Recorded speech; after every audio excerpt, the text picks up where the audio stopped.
23 mukjizat Ekaristi yang terjadi sejak dahulu hingga saat ini. Shalom saudara-saudari terkasih dalam Tuhan Yesus Kristus. Salam sehat dan salam sejahtera untuk kita semua.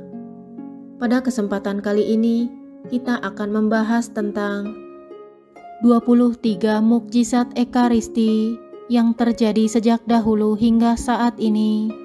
Tanda kehadiran nyata Kristus.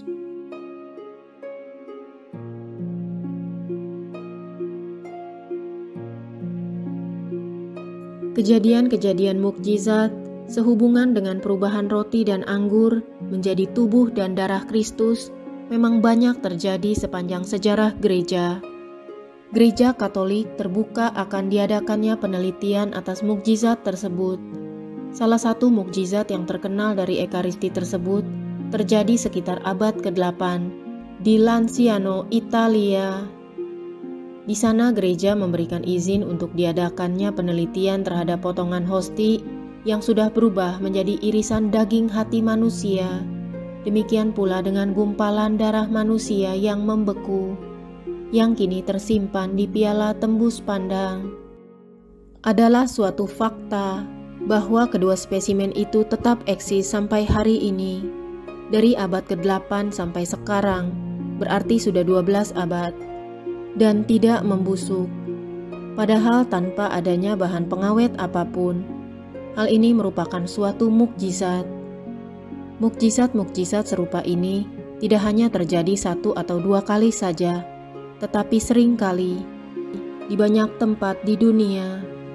Dan jika dicocokkan, misalnya sampel darah yang ada di Lanciano misalnya, cocok juga dengan tipe darah yang diteliti di kain kafan Turin.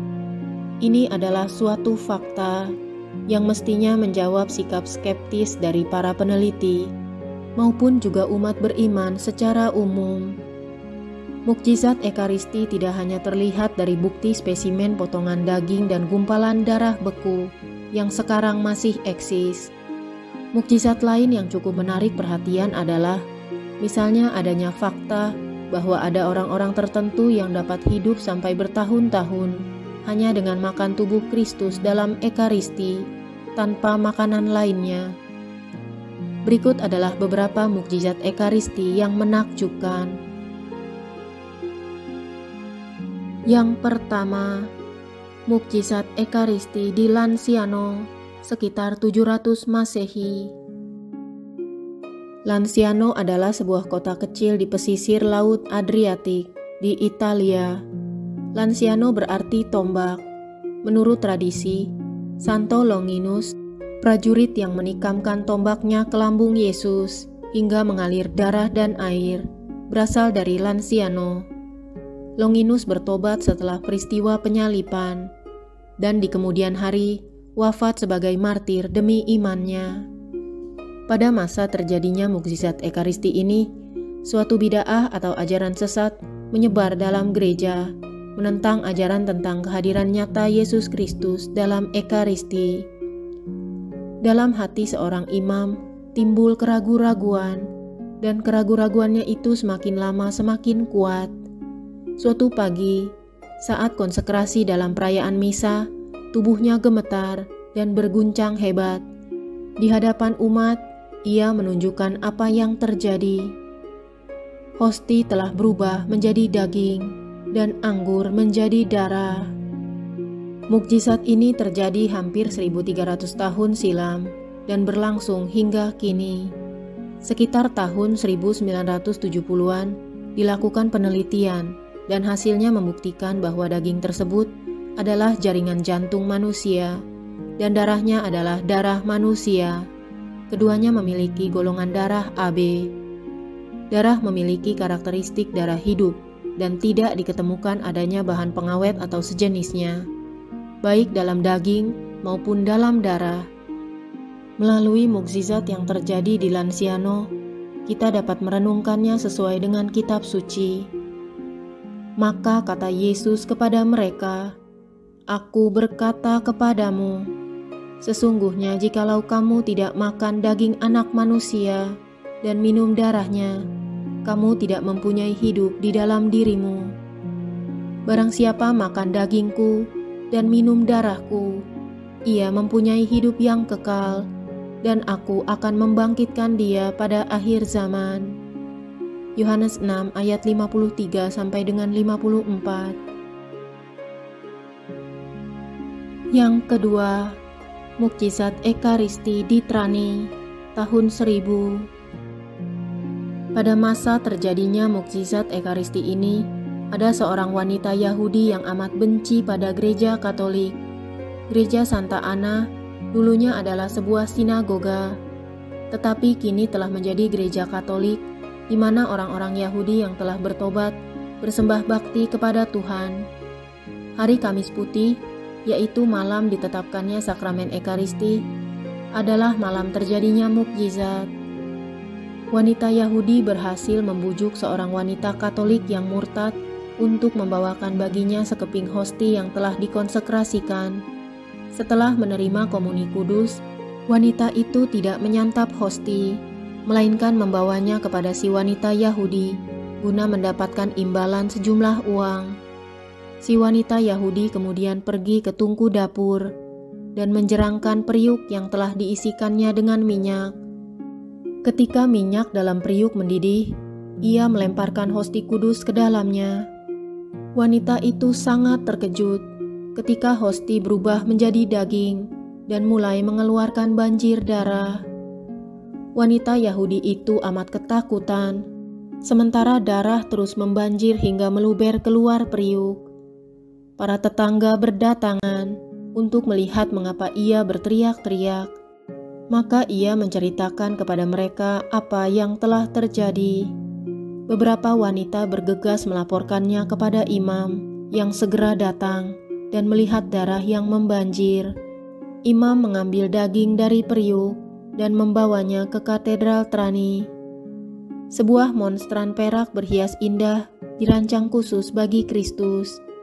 Di tengah monstran ditempatkan dua bagian kecil dari hosti yang tergoreng. Warna sebagian besar hosti adalah coklat tua, dan hosti yang tercelup darah itu tidak mengalami kerusakan. Hosti disimpan dengan hormat, serta dapat dilihat di katedral. Selama berabad-abad, dilakukan penyelidikan serta analisa terhadap mukjizat Ekaristi ini. Pada tahun 1384, Paus Urbanus VI mengunjungi Trani dan menyatakan bahwa hosti secara ajaib tidak mengalami kerusakan. Suatu pengakuan mengagumkan atas kehadiran nyata Yesus dalam Ekaristi. Yang ketiga, mukjizat Ekaristi di Ferrara, tahun 1171. Mukjizat ini terjadi di gereja Santa Maria dari Fort di Ferrara, Italia, lebih dari 800 tahun yang silam. Mukjizat terjadi pada hari Minggu Paskah pada saat konsekrasi. Ketika hosti dipecah menjadi dua bagian, semua yang hadir terkejut melihat cucuran darah muncrat dari hosti. Darah yang memancar demikian banyak hingga memercik ke dalam kubah setengah lingkaran yang berada di belakang dan di atas altar. Tidak saja para saksi mata melihat darah, mereka juga melihat hosti telah berubah menjadi daging. Uskup Ferrara dan Uskup Agung Gerardo dari Ravenna datang serta menyaksikan darah dan hosti yang telah menjadi daging. Mereka menyatakan bahwa darah dan hosti adalah sungguh tubuh dan darah Yesus Kristus. Paus Eugenius keempat dan Paus Benediktus ke-14 mengakui mukjizat ini. Paus Pius ke-9 mengunjunginya pada tahun 1858 dan mengenali tetesan-tetesan darahnya serupa dengan tetesan darah dalam mukjizat Orvieto dan Bolsena. Yang keempat, mukjizat Ekaristi di Augsburg tahun 1194. Mukjizat ini terjadi ketika seorang wanita ingin menyimpan hosti yang telah dikonsekrasikan dalam rumahnya. Suatu pagi, ia menerima Ekaristi, tetapi tidak menyantapnya. Ia membawa pulang hosti dan menempatkannya dalam segel, menjadikannya suatu relikwi sederhana. Ia menyimpan tubuh Kristus di rumahnya selama 5 tahun. Tetapi lama-kelamaan timbul perasaan bersalah, hingga akhirnya ia mengatakannya kepada pastor paroki, Pastor Bertolt, imam setempat, terperanjat ketika membuka segel relikwi. Dialah yang pertama melihat bahwa hosti telah berubah menjadi sesuatu yang tampak seperti daging, dengan lapisan-lapisan merah yang nampak jelas. Imam mendiskusikan masalah ini panjang lebar dan memutuskan bahwa mereka akan dapat mengidentifikasikannya dengan lebih baik jika daging dibagi menjadi 2 bagian. Mereka keheranan ketika mendapati bahwa daging tidak dapat dibagi karena disatukan oleh pembuluh-pembuluh darah yang seperti benang. Diyakini kemudian bahwa daging tersebut adalah daging Tuhan kita Yesus Kristus. Uskup Udalskolk dengan seksama meneliti mukjizat tersebut dan memerintahkan agar mukjizat hosti ditempatkan kembali ke dalam segel relikwinya semula untuk dipindahkan ke katedral. Mukjizat hosti dan segelnya kemudian ditempatkan dalam suatu wadah kristal dan disimpan dalam kaca.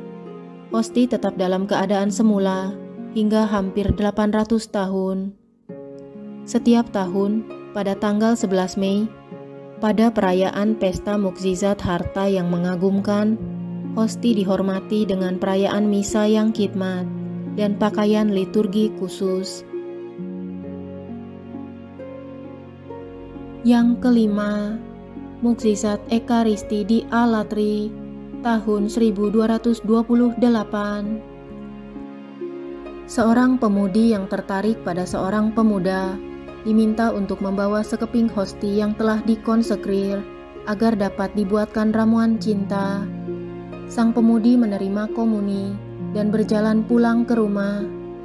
Tetapi karena merasa bersalah, ia menyembunyikan Kristus di suatu pojok rumah. Beberapa hari kemudian, ia datang dan mendapati bahwa hosti telah berubah warna seperti daging. Imam paroki segera diberitahu dan ia membawa hosti kepada uskup. Bapak uskup menulis surat kepada Paus Gregorius ke-9 yang isinya, "Kita patut menyampaikan puji syukur sedalam-dalamnya kepada Dia yang sementara senantiasa menyelenggarakan segala karyanya dengan cara-cara yang mengagumkan. Pada kesempatan-kesempatan tertentu juga mengadakan mukjizat-mukjizat dan melakukan hal-hal menakjubkan, agar para pendosa menyesali dosa-dosa mereka, mempertobatkan yang jahat, dan mematahkan kuasa bid'ah sesat, dengan memperteguh iman Gereja Katolik, menopang pengharapan-pengharapannya, serta mendorong amal kasih-Nya. Oleh sebab itu, saudaraku terkasih, dengan surat apostolik ini, kami menyarankan agar engkau memberikan penitensi yang lebih ringan kepada gadis tersebut yang menurut pendapat kami dalam melakukan dosa yang teramat serius itu lebih terdorong oleh kelemahan daripada kejahatan, terutama dengan mempertimbangkan kenyataan bahwa ia sungguh menyesal setulus hati ketika mengakukan dosanya. Namun demikian, terhadap wanita yang menghasutnya, yang dengan kejahatannya mendorong si gadis untuk melakukan dosa sakrilegi, perlu dikenakan hukuman disipliner yang menurutmu lebih pantas. Juga memerintahkannya untuk mengunjungi semua uskup di wilayah terdekat, guna mengakukan dosa-dosanya kepada mereka dan mohon pengampunan dengan ketaatan yang tulus. Mukjizat hosti dipertontonkan 2 kali setahun, yaitu pada hari Minggu pertama sesudah Paskah dan hari Minggu pertama sesudah Pentakosta. Pada tahun 1960, Uskup Facini dari Alatri membuka segel tempat hosti disimpan dan mengeluarkannya. Uskup menyatakan bahwa hosti tetap dalam keadaan sama seperti saat pertama diketemukan, yaitu sekerat daging yang tampak sedikit kecoklatan. Pada tahun 1978, perayaan-perayaan istimewa diselenggarakan untuk memperingati 750 tahun terjadinya mukjizat. Akulah roti hidup. Nenek moyangmu telah makan mana di padang gurun, dan mereka telah mati. Inilah roti yang turun dari surga. Barang siapa makan daripadanya, ia tidak akan mati. Yohanes 6 ayat 48 sampai dengan 50. Yang keenam, mukjizat Ekaristi di Daroca tahun 1239. Kota di Spanyol ini bukanlah tempat terjadinya mukjizat, melainkan tempat ditahtakannya mukjizat Ekaristi yang terjadi dalam masa perang antara Spanyol dan Saracens pada abad ke-13. Seperti kebiasaan, sebelum maju berperang, keenam komandan Spanyol pergi menghadiri misa dan menerima sakramen tobat. Di pinggiran kota, mereka diserang secara tiba-tiba oleh pasukan Saracens. Imam membungkus keenam hosti yang telah dikonsekrasikan dengan korporal, lalu menyembunyikannya, sementara pasukan Spanyol membalas serangan Saracens. Setelah pertempuran yang dimenangkan oleh Spanyol itu usai, Imam pergi ke tempat ia menyembunyikan hosti dan mendapati bahwa hosti telah lenyap, meninggalkan 6 noda darah di korporal. Rahasia kemenangan mereka dinyatakan oleh Kristus melalui mukjizat Ekaristi ini. Masing-masing komandan menghendaki agar korporal disimpan di kota asalnya. Dari 3 pilihan, akhirnya dipilihlah kota Daroca. 2 orang komandan tidak setuju akan keputusan tersebut, maka diusulkanlah suatu jalan keluar. Korporal akan dimuatkan di atas punggung seekor keledai Saracen yang dibiarkan pergi sekehendak hatinya, dan tempat di mana keledai itu berhenti akan menjadi tempat korporal ditahtakan. Sang keledai berhenti di kota Daroca. Darah di korporal telah dianalisa para ahli dan dinyatakan sebagai darah manusia. Yang ketujuh, mukjizat Ekaristi di Santarém tahun 1247. Seorang wanita yang suaminya tidak setia meminta nasihat dari seorang wanita tenung.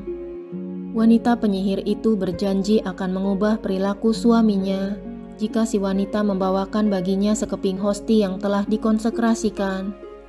Ia juga menasehati si wanita untuk berpura-pura sakit agar dapat menerima komuni kudus dalam minggu itu dan segera memberikan hosti kepadanya.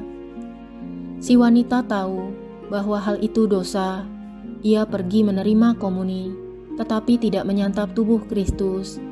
Ia meninggalkan misa, dan dalam perjalanan menuju tempat wanita tenung, hosti mulai mengeluarkan darah. Beberapa orang yang melihat kejadian tersebut menyangka bahwa ia mengalami pendarahan.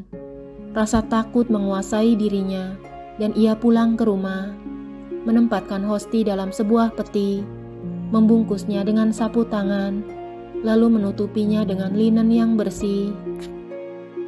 Tengah malam, ia dan suaminya terbangun oleh suatu sinar cemerlang yang berasal dari peti, yang menjadikan ruangan mereka terang benderang.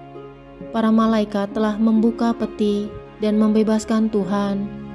Wanita itu menceritakan kepada suaminya apa yang telah terjadi, dan bahwa dalam peti terdapat sekeping hosti yang telah dikonsekrasikan.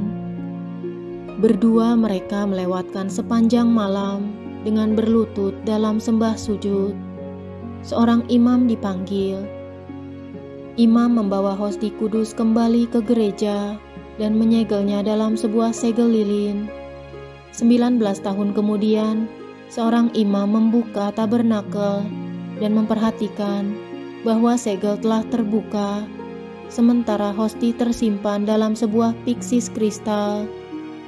Mukjizat ini 750 tahun kemudian, yaitu pada tahun 1997, diperingati dengan berbagai perayaan meriah di Santarem. Kita mungkin bertanya, mengapa Tuhan mengadakan mukjizat-mukjizat ini bagi kita? Mungkin untuk menyatakan betapa Ia sungguh hadir dalam Ekaristi dan betapa Ia sungguh mengasihi kita. Ia menghendaki agar kita semua, termasuk juga domba-domba yang hilang, bergabung kembali dalam kawanan. Ia mengasihi kita, bagaimanapun berdosanya kita. Ia adalah Allah kasih dan belas kasihan, dan Ia menghendaki agar kita membagikan kasih dan belas kasihan itu kepada sesama. Yang kedelapan, mukjizat Ekaristi di Orvieto dan Bolsena tahun 1263. Mukjizat ini terjadi pada masa suatu ajaran sesat yang disebut Berengarianisme merajalela di Eropa. Bid'ah ini menyangkal kehadiran nyata Kristus dalam Ekaristi. Pada tahun 1263, seorang imam bernama Petrus dari Pragu sedang dalam perjalanan ziarah ke Roma untuk berdoa di makam pelindungnya, Santo Petrus. Sebab ia menghadapi masalah yang amat serius. Ia merasakan kebimbangan yang besar mengenai kehadiran nyata Yesus dalam Ekaristi Kudus. Ia berdoa agar Santo pelindungnya memohonkan rahmat baginya, guna menyelamatkan imannya yang goyah. Dalam perjalanan, ia singgah untuk bermalam di suatu kota kecil bernama Bolsena, sekitar 70 mil sebelah utara Roma. Keesokan harinya, Pastor Petrus merayakan misa kudus di gereja Santa Cristina. Sementara ia mengucapkan kata-kata konsekrasi, "Inilah tubuhku." Roti di tangannya berubah rupa menjadi daging dan mulai mencucurkan darah dengan derasnya. Darah jatuh menetes ke korporal. Pastor Petrus amat terperanjat. Ia tidak tahu apa yang harus diperbuatnya. Maka ia membungkus hosti kudus dalam korporal, lalu pergi meninggalkan altar. Sementara ia berjalan pergi, tetesan-tetesan darah jatuh ke atas lantai pualam di altar. Paus Urbanus keempat sedang berada di kota Orvieto, yang tak jauh dari sana. Pastor Petrus segera menemui Paus guna menceritakan apa yang telah terjadi. Paus segera mengutus seorang uskup ke gereja Santa Cristina guna menyelidiki peristiwa tersebut dan mengambil korporal. Segera sesudah Paus menerima korporal dari uskup, ia pergi ke balkon istana kepausan dan dengan hormat mempertontonkan mukjizat korporal kepada orang banyak. Bapa Suci menyatakan bahwa mukjizat Ekaristi telah terjadi guna mengusir bid'ah Berengarianisme. Setahun kemudian, pada tahun 1264, Paus Urbanus keempat memaklumkan Hari Raya Agung ini kepada seluruh gereja. Mukjizat korporal disimpan hingga kini di Katedral Orvieto. Lantai pualam bernoda darah disimpan di gereja Santa Cristina di Bolsena. Yang kesembilan, mukjizat Ekaristi di Cascia sekitar tahun 1300. Cascia adalah sebuah kota kecil di Italia. Itulah kota kediaman Santa Rita dari Cascia. Jenazah Santa Rita yang hingga kini masih utuh dibaringkan di Basilika Utama. Di bawahnya, di Basilika Kecil, disimpan mukjizat Ekaristi dan jenazah Beato Simone Fidati, seorang imam yang terlibat langsung dalam mukjizat Ekaristi. Pada masa terjadinya mukjizat, seorang imam tidak lagi memiliki rasa hormat terhadap Ekaristi. Ketika diminta untuk mengantarkan sakramen Maha Kudus kepada seorang petani yang sedang sakit, ia mengambil sekeping hosti yang telah dikonsekrasikan, menempatkannya dengan sembarangan di antara halaman-halaman buku breviari, lalu berangkat. Ketika ia membuka bukunya, ia mendapati bahwa hosti telah berubah warna menjadi merah darah segar, dan darah meresap ke kedua halaman buku di mana hosti diselipkan. Imam tersebut kemudian mohon nasihat Beato Simone Fidati, seorang imam yang kudus dan dihormati pada masa itu. Pastor Fidati menerima pengakuan sang imam dan memberinya absolusi. Beato Fidati mengambil kedua halaman dari breviari itu. Satu ditempatkannya di tabernakel di Perugia, dan satunya lagi ditempatkan di Cascia. Mukjizat Ekaristi ini diperingati secara istimewa di Cascia setiap tahun pada hari raya tubuh dan darah Kristus. Orang-orang yang melihat ke halaman yang ternoda darah itu dapat melihat gambaran Kristus tertera di sana. Yang ke-10, Mukjizat Ekaristi di Hasselt, tahun 1317. Seorang imam mengunjungi seorang penduduk desa yang sedang sakit. Ia membawa bersamanya sekeping hosti dalam siborium dan meletakkan siborium di atas meja. Sementara ia pergi ke kamar lain untuk berbicara dengan si sakit dan keluarganya.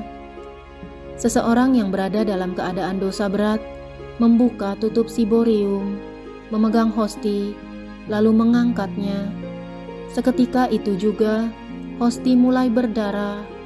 Imam memasuki ruangan, dan ia amat terperanjat melihat hosti yang berdarah.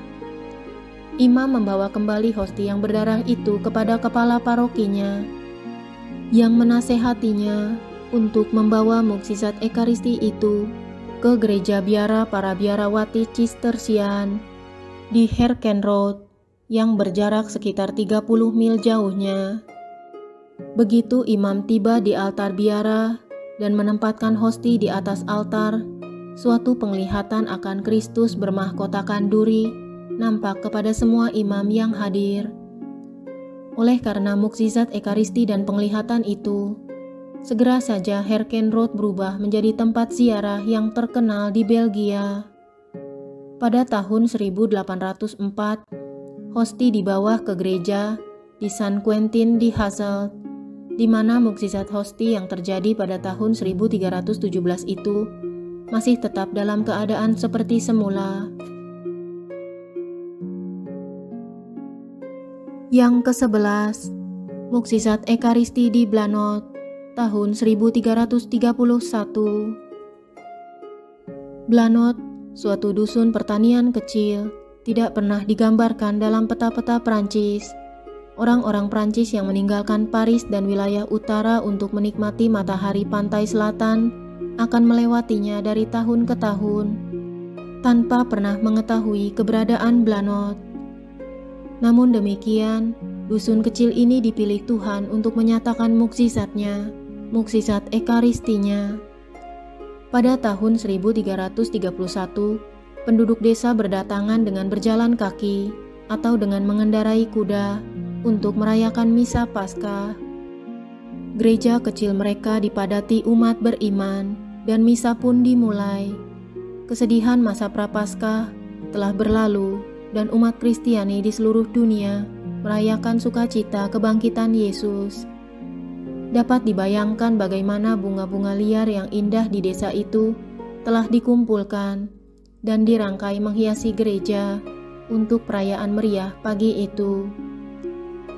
Yesus Kristus telah bangkit, aleluya.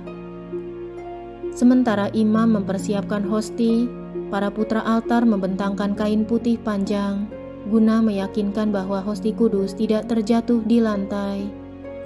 Umat maju ke altar, sebagian dengan tangan bersilang di dada, dan sebagian lainnya membuka mulut mereka untuk menerima hosti. Seorang wanita dengan sedikit tergesa dan canggung menutup mulutnya terlalu cepat, sehingga secuil kecil hosti jatuh ke atas kain putih. Para putra altar amat terperanjat ketika serpihan kecil roti berubah menjadi suatu tetesan berwarna merah. Segera sesudah umat terakhir menyambut Kristus, para putra altar bergegas memberitahukan kepada imam apa yang telah terjadi. Imam menyisihkan kain itu dan mencucinya dalam air bersih beberapa kali. Tetapi meskipun air berubah warna menjadi merah, bekas tetesan terus muncul dan semakin membesar. Bekas itu tidak mau hilang. Imam kemudian sadar bahwa darah tidak akan mungkin dihapuskan dari kain. Maka ia menggunting bagian yang ternoda darah dan menempatkannya dalam sebuah monstran. Berita tentang mukjizat ini berkembang amat cepat, dan pada hari Minggu, 15 hari sesudah Paskah, Uskup Autun dari keuskupan terdekat datang ke Blanot, disertai serombongan imam untuk menyelidiki kasus tersebut. Di akhir penelitian, tim sepakat dengan suara bulat bahwa suatu mukjizat telah terjadi. Tahun berikutnya, Paus Yohanes memberikan indulgensi khusus bagi mereka yang merayakan misa di gereja kecil Blanot. Para peziarah dari tempat-tempat yang jauh berdatangan ke Blanot. Kain disimpan dalam gereja sebagai tanda nyata akan kasih Allah. Di kemudian hari, kain dipotong dan relikwi kecil yang berharga itu ditempatkan dalam sebuah botol kristal. Meskipun harus melewati 2 kali masa Perang Dunia, relikwi tersebut tidak pernah meninggalkan Blanot.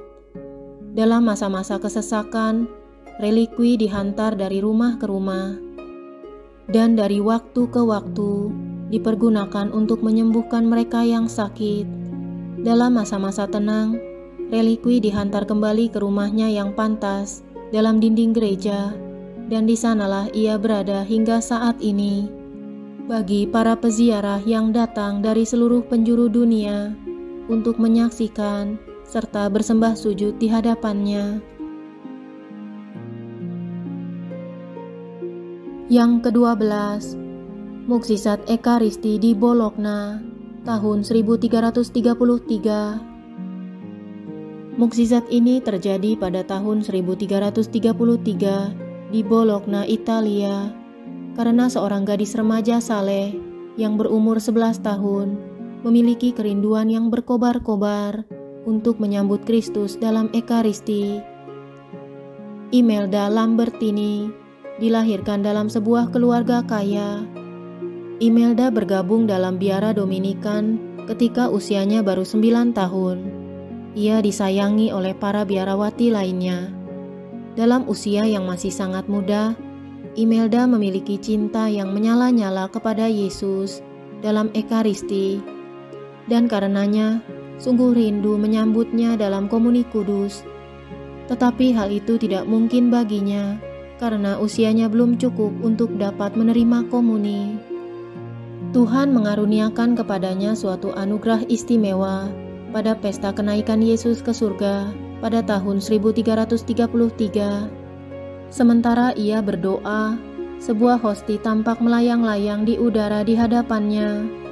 Imam segera dipanggil dan ia memberikan kepada Imelda komuni kudusnya. Imelda mengalami ekstasi dan tidak pernah bangun kembali. Ia wafat saat menyambut komuni kudusnya yang pertama.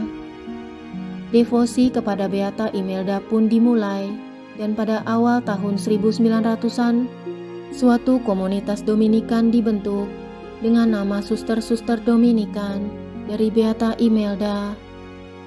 Para biarawati ini berjuang keras, menyebarluaskan cinta dan devosi kepada Ekaristi, serta menggalakkan adorasi abadi.